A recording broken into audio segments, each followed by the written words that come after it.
I always thought forgiveness made you strong, that it showed character, compassion, that it made you the bigger person.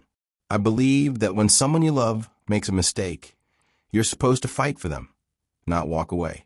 But what no one tells you is how hard it is to keep loving someone who tore you apart. What no one tells you is that sometimes forgiveness isn't strength. It's denial in a nicer outfit. And that sometimes the biggest mistake isn't what they did to you. It's what you let yourself believe after. This story begins 3 years into my marriage. My wife, Elena, and I had been together since college. She was vibrant, driven, the kind of person who could light up any room. I was quieter, grounded. We balanced each other out.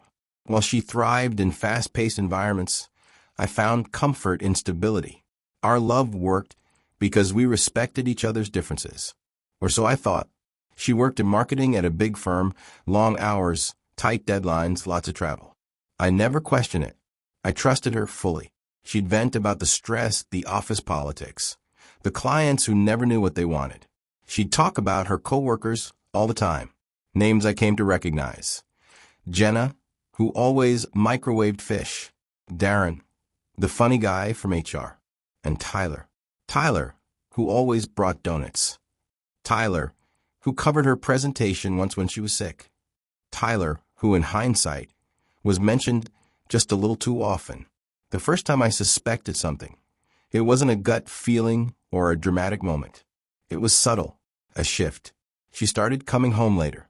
Not by much, just 20 minutes, 30 max. But it was consistent. She'd be distracted, laughing at texts she didn't share with me. When I asked what was funny, she'd just say, "Oh, work stuff," and change the subject. She stopped wanting to be intimate, said she was tired, said her migraines were worse. I believed her. That's what trust does. It blinds you gently. One night, I was up late watching a movie. She had gone to bed early, said she had a big pitch in the morning. Her phone lit up on the counter. A message from Tyler.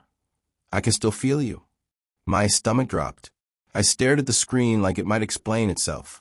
I picked it up, hands trembling, and opened the thread. There weren't hundreds of messages, just a few, but each one was a dagger. "You smell like vanilla even after you leave." "When you bit my neck, I almost lost it." "Do you think he knows?"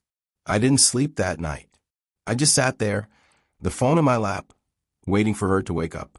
When she finally came out of the bedroom, wrapped in a robe and yawning like it was just another Wednesday, I asked, "Who's Tyler?" She froze, just for a second, but it was long enough. She tried to lie, said he was just a friend, said it was a joke, said I was being paranoid. But her eyes were already watering, and her voice cracked halfway through her sentence. The fight was ugly, loud, devastating. She eventually admitted it. They kissed. Twice. One night after work. Another during conference. She swore it wasn't more than that. Said she felt awful. Said it was a mistake. Said she didn't even like him that way. All the things people say when they've been caught, but haven't truly stopped. I asked if she loved him. She screamed no. I asked if she wanted to leave. She screamed no again. I asked why. Why do it then? Her answer was chilling in its honesty. I just needed to feel something different. I should have left, right then, packed a bag and never looked back. But I didn't. I told myself people make mistakes. I told myself marriages go through hard times. I told myself I wasn't going to throw away years over 2 kisses. I told myself I could forgive her. And in a way, I did. I moved past the betrayal, or at least buried it deep enough to pretend. We went to therapy. We talked. We cried. We rebuilt our routine. And for a while it worked. But I never forgot. Every time her phone buzzed, my chest tightened. Every time she laughed at a message, I felt rage flicker inside me. I became someone I didn't like, suspicious, needy, afraid. I checked a location when she stayed late at work. I watched her eyes when she talked about her day. I listened for Tyler's name even when I didn't want to hear it. She promised it was over. She deleted his number, blocked him on everything, showed me her phone, and I believed her because I wanted to. Months passed, then a year, then another. Life went on. We moved apartments, got a dog, Took a trip to Italy like we'd always dreamed. I started to think maybe, just maybe we'd made it through, that we were stronger for it, that love really could survive betrayal. But I was wrong, because healing doesn't come from pretending, and trust, once shattered, never returns quietly. It started again when I found a hidden Instagram account, not a burner, just an old one she never mentioned. I found it by accident, looking through tagged photos on her friend's page. There she was, smiling in a group shot, username clear. I clicked, and there he was, Tyler, liking nearly every post, commenting occasionally, always something vague. That smiling face with hard eyes, looks familiar, winky face. My blood boiled. When I confronted her, she said it was nothing, that she didn't even use the account anymore, that she forgot it existed, but the account was active. Photos from just 2 weeks ago. One of her at a new cafe. One in the mirror with the caption, feeling like myself again. Comments turned off. I realized then that it had never really ended. Maybe they weren't sleeping together. Maybe they weren't even talking directly. But emotionally, she never let him go. And that was the part one couldn't forgive. Not this time. It's strange how the mind works when you're betrayed not once, but twice. The first time, you feel broken, shattered in a way that makes you question everything. Your worth, your sanity, your reality. But the second time, it's colder. It's quieter. It's not the scream of heartbreak, but the stillness of knowing you've been played. Again. And this time, you let it happen. After confronting Elena about the hidden Instagram account, I didn't yell. I didn't throw things or demand explanations. I just stared at her. She cried, of course. Said she was sorry. Said she didn't know why she kept that account. Said it meant nothing. But I wasn't interested in her tears anymore. I was listening for patterns, for the rehearsed apologies that sounded a lot like the first time. I could tell she wasn't scared of losing me. She was scared of looking like the bad guy.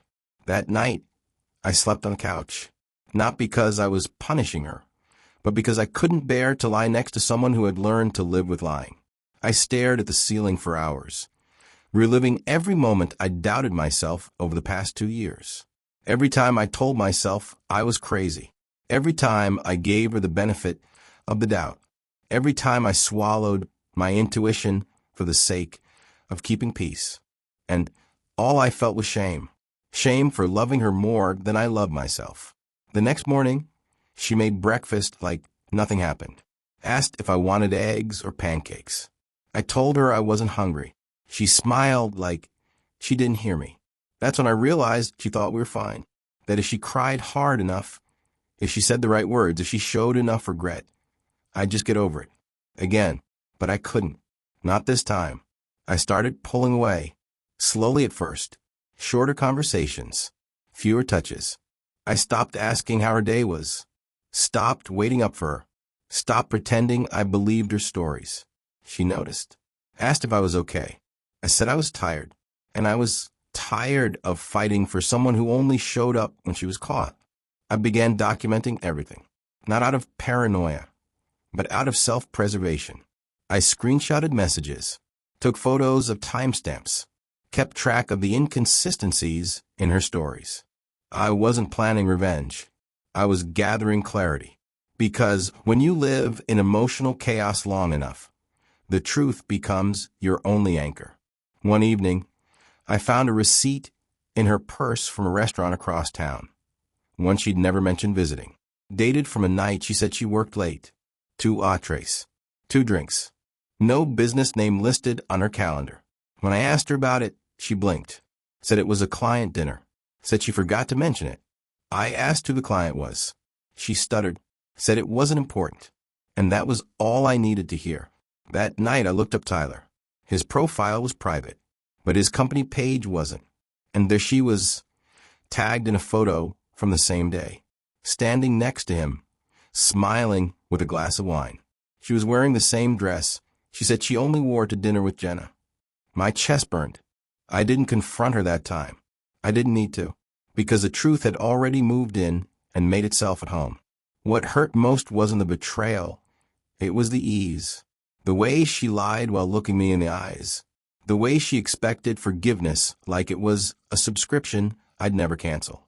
I started therapy again, alone this time. Told my therapist everything. From the first message to the hidden Instagram to the receipt. She listened. Then she asked, "Why are you still there?" I didn't have an answer. Not a real one. Just fear of being alone, of starting over, of admitting I'd failed. But she reminded me of something I'll never forget. Forgiveness isn't letting someone hurt you twice. It's letting yourself heal once. I began planning my exit. Quietly, carefully. I found an apartment, got a P.O. box, moved my essentials one by one. I wasn't dramatic about it. I didn't want a scene. I just wanted peace. The night I left, I didn't leave a note. Just my wedding ring on the kitchen table. She called, texted, showed up at my job crying, said she didn't understand, said she thought we were doing better, that we'd moved past it. But that was the problem. She moved past it. I carried it every day, in silence, in shadows, in the smile I forced while dying inside. And now I was done pretending. Weeks passed, then months. I blocked her number, muted mutual friends, focused on healing, on rebuilding, on remembering who I was before the lies. I started reading again, writing, lifting weights, making peace with solitude. And I found something that helped more than anything. Text chemistry. I know it sounds ironic, but it wasn't about winning someone back. It was about learning the patterns of emotional connection, why people cheat, why they lie, why we ignore red flags. It helped me understand the psychological side of relationships, so I could finally stop blaming myself. It gave me tools to rebuild my self-worth from inside out.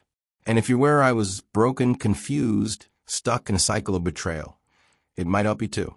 Now, a year later, I'm not bitter. I'm not angry. I'm awake. And that's more valuable than any apology she could have given me. I don't need closure from her.